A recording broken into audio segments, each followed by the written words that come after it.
Sistem digital kan lebih mudah dikembangkannya begitu ya. Dengan adanya new business ini kami yakin akan semakin profit ke depannya begitu. Jadi dari kami sendiri ini harus menjadi seperti startupnya DKI gitu. Iya, jadi kalau perusahaan startup yang lain juga bisa growing dengan cepat, kami juga bisa growing dengan cepat gitu.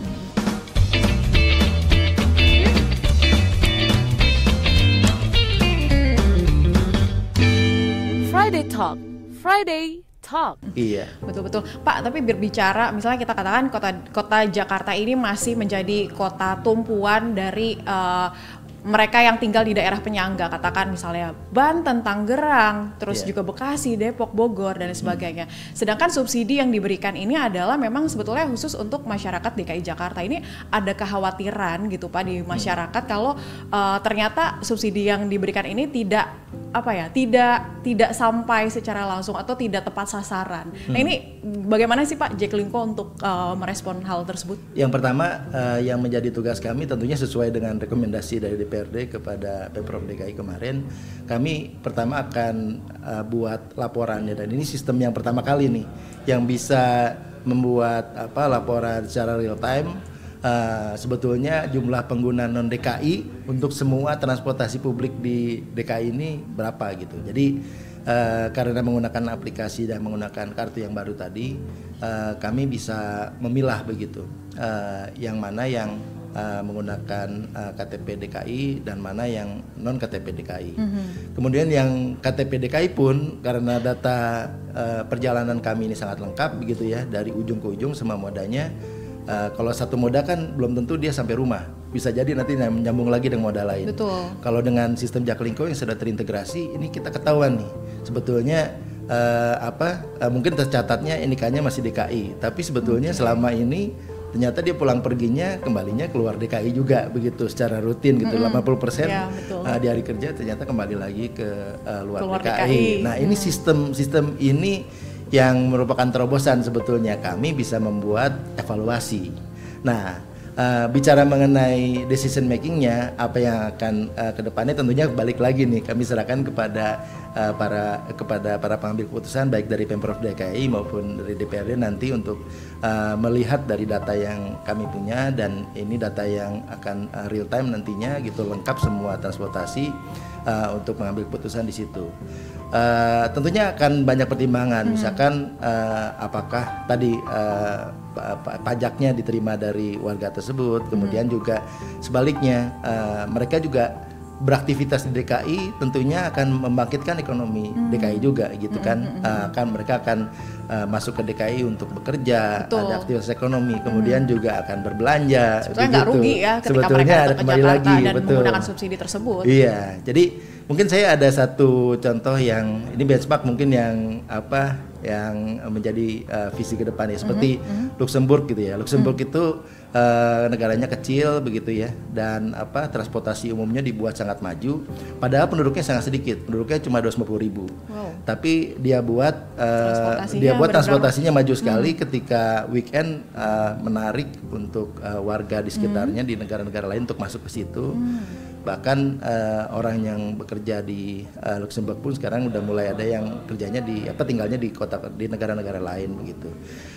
Yang jadi pertimbangan pemerintah sana tentunya balik lagi ekonominya berputarnya sebetulnya akan masuk dari warga mana-mana gitu. Jadi ini juga bisa menjadi salah satu benchmark. Ini juga nanti akan kami sampaikan ketika evaluasi beberapa benchmark begitu ya dari kota-kota lain, dan sebagian besar megapolitan di Asia juga seperti Seoul, seperti di Singapura gitu ya. Ya rata-rata juga bukan warga yang tinggal di pusat kota gitu.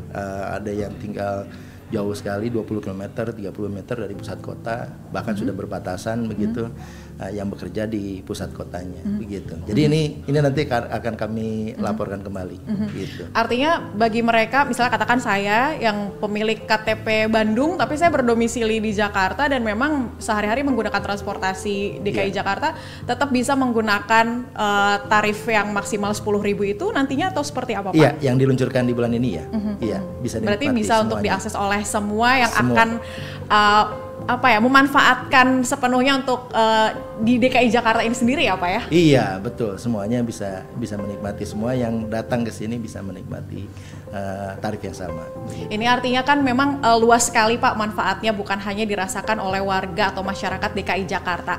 Nah dengan begitu apakah misalnya dari Pemprov DKI Jakarta maupun juga Jaklingko Indonesia sendiri berencana untuk berkolaborasi misalnya dengan daerah lain, terutama daerah penyangga, atau seperti apa Pak? Iya, jadi ini juga sebetulnya menjadi amanat dari PP 55 tahun 2018 ya, di Rencana Induk Transportasi Jabodetabek.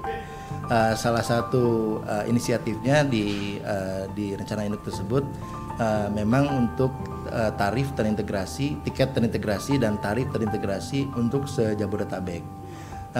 Jadi ini sebetulnya menjadi amanat dari pemerintah pusat juga, dan juga tentunya melibatkan pemerintah daerah masing-masing begitu. Kami aktif nanti setelah ini diluncurkan oleh Pemprov DKI akan terus berkoordinasi dengan semua pihak yang bisa mendukung untuk bisa ini terjadi gitu di kota-kota lain, terutama di daerah penyangga, dan mudah-mudahan ya bisa di kota lain di Pulau Jawa atau di pulau lain juga begitu. Ada fasilitas-fasilitas lain nggak Pak yang mungkin menjadi inovasi terbaru dari Jaklingko dalam hal bagaimana mengintegrasikan moda transportasi di DKI Jakarta ini sendiri? Nah, fasilitas lain itu adalah account-based ticketing. Ini yang nanti akan diluncurkan lagi di bulan depan, mudah-mudahan ya. Jadi account-based ticketing ini bisa memberikan tarif khusus berdasarkan profil penggunanya. Jadi selain tadi 10.000 untuk 3 jam maksimum, jika penggunanya itu profilnya disabilitas, kemudian pelajar, nanti akan ada yang diumumkan lagi oleh Pemprov DKI, mereka akan mendapatkan tarif khusus apabila menggunakan aplikasi Jaklingko. Bisa gratis, bisa seperti apa, itu bisa dimanfaatkan sistemnya sesuai dengan kebijakan yang diluncurkan nanti. Dan tentunya di kota-kota lain juga ini bisa dimanfaatkan juga ya, karena bisa memberikan subsidi tepat sasaran. Jadi kalau misalkan warga tadi balik lagi ke warga yang membutuhkan untuk transportasi yang lebih murah begitu. Betul. Apakah itu disabilitas, lansia, pelajar, kemudian juga untuk penghasilan rendah gitu di bawah UMP misalkan, itu bisa diberikan tarif-tarif khusus sehingga mereka yang membutuhkan bisa mengakses transportasi umum. Kemudian juga nanti ke depannya kami juga akan coba luncurkan, sistemnya sudah akan siap juga untuk bisa menggunakan tiket mingguan misalkan. Tiket mingguan. Seperti apa tuh Pak? Jadi nanti akan diluncurkan setelah tarif integrasi ini. Jadi tentunya akan lebih membantu mereka yang setiap hari kerja misalkan. Betul. Iya, dan bisa sangat mengandalkan iya. Ini nih transportasi massalnya gitu. Iya, iya. Jadi ini juga bisa membantu betul-betul semuanya seamless begitu ya. Nah ini juga seamless juga akan menjadi satu tambahan lagi, selain ada tarif-tarif yang terintegrasi tadi, akan ada juga seamless di salah satu di CSW. Jadi antara Transjakarta dengan MRT Jakarta, penumpangnya tidak perlu tap out lagi, tinggal berpindah saja di stasiun tersebut, nanti tinggal tap out di ujungnya. Jadi hanya misalkan tap in di Celduk, kemudian berpindah di CSW, lanjutkan MRT Jakarta sampai dengan Bundaran HI baru tap out gitu. Oh itu bisa itu ya akan seperti bisa. itu. Wow. Nanti jadi mengurangi antrian di tengah. Karena betul. kan ketika berpindah ini juga bisa menjadi antrian baru gitu. Dan harapannya nanti akan semakin banyak lagi stasiun terintegrasi, dan ini menjadi mandat dari salah satu pemegang saham kami nih dari Moda Integrasi Transportasi Jabodetabek. Mereka yang akan melakukan penataan stasiun-stasiun supaya lebih terintegrasi begitu. Bicara tadi stasiun terintegrasi antar moda tersebut yang sudah ada baru di Bundaran CSW. Baru di CSW. Baru di CSW, kemudian Bundaran HI sebetulnya sudah sangat dekat, namun memang jalurnya nanti perlu dibangun jalur khusus ya, supaya bisa tadi tidak perlu tap out. Betul. Kami optimis nanti begitu satu pilotnya nih CSW bisa diluncurkan dalam waktu dekat, bisa kelihatan sampelnya begitu, stasiun lain akan mengikuti begitu.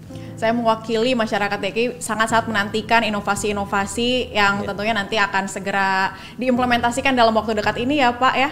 Terima kasih banyak Pak, dan terima kasih juga Sobat Antara. Demikian bincang-bincang kita di Friday Talk bersama dengan Bapak Muhammad Kamaludin selaku Direktur Utama PT Jaklingko Indonesia, dan tentunya juga Anda masih bisa menyaksikan informasi-informasi terbaru lainnya dari podcast Antara, tentunya yang dapat disaksikan di portal antaranews.com, kanal YouTube Antara TV Indonesia, dan juga Anda bisa mendengarkannya di Spotify. Saya Nabila Karisti pamit, sampai jumpa.